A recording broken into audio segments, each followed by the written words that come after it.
lose. Oh, CNN's doing exit polls here. Right, We'll tune and into her CNN right now. Come on, baby. Higher at a time as he's toying What is this angle, brother? And I think that's the fact that Republicans are still. That was a crazy And with link. it came all kinds of other stuff. Sorry. But Biden's unfavorability, we knew was high going into this. We knew that was going to affect the midterms. But it's interesting to note that Trump's is even higher at a time as he's toying or even lower. I'm sorry. I think that's the fact that Republicans are still expected to do better despite the leader of the party being even less favorable. Where are these guys coming from? I've seen a lot of these guys today. I've seen a lot of these guys who are like, you didn't vote, actually. Everything else is some variance of a Republican position. This doesn't mean anything. A lot of Republicans do like that position. This doesn't mean RIP for... they didn't want to vote on it. There's a lot of Democrats who would say no to this. What do you mean vote on They it? did. Well, Lindsey Graham. He's really old. There's a lot of Democrats who would say no to that. Safe, legal, and rare is where 80% of Americans are, okay? Most Americans are in some reasonable place in the middle. Are there extremists in both parties that say, you know, no exceptions, whatever? But the reality is the Democratic position is much more reflective of where Americans are coming from. Listen, Lindsey Graham went out there and tried to raise that. He got left at the altar by your party. So I don't think you can... Oh, fuck! Fuck! God damn it! How do I open it again? What is happening right now? The problem for the Republican Party is that you can't live with Trump and you can't live without him. Candidates can't get nominated without him. I love politics lovers being like, who's this motherfucker talking? That's Axel Dick, baby. Struggling in places where they maybe shouldn't be struggling is because David Axel Hogg on their fealty to him, and it's created a big problem. The one interesting thing, of a Trump-Biden potential matchup, yeah, I would be saying this is... Trump would fucking wipe Biden. For the primary. That's where we're off. But I think there's a more candidate. 69% of Pennsylvanians don't want Joe Biden to fucking run again.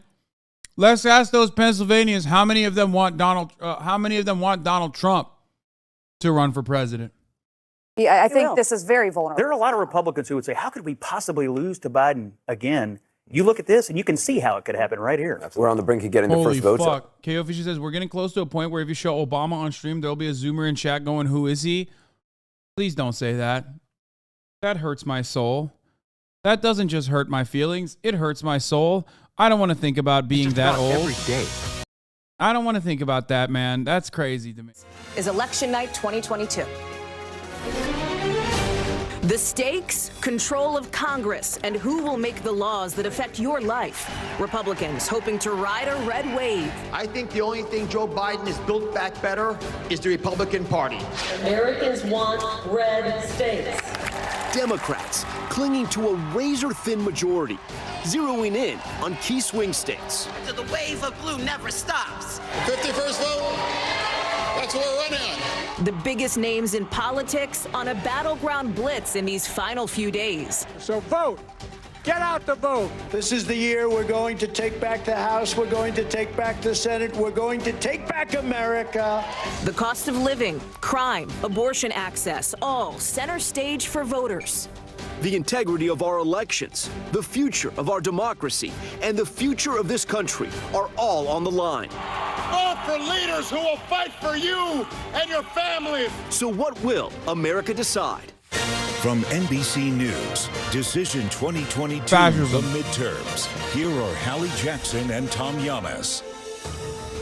Hi there, you are in it. Election night 2022. It is happening. And as Stop we saying speak, who we was are that? It was finding Obama. more It's not a funny about joke. the data, right? Who turned out? What do they care about? What do they think about the issues that matter to them? We're about new data from the first wave of exit polls. Tom, you are all over that piece of it. Hallie, I am, and we have some data to talk about right now. It's still very early, but this is the first wave of data, and here's the big number we're looking at. We asked voters, what's the most important issue as you vote in these midterms? 32% saying inflation, the cost of living, the number #1 issue for Americans at this hour, but closely behind that, abortion coming in at #2. Voters listing that as their top concern as well.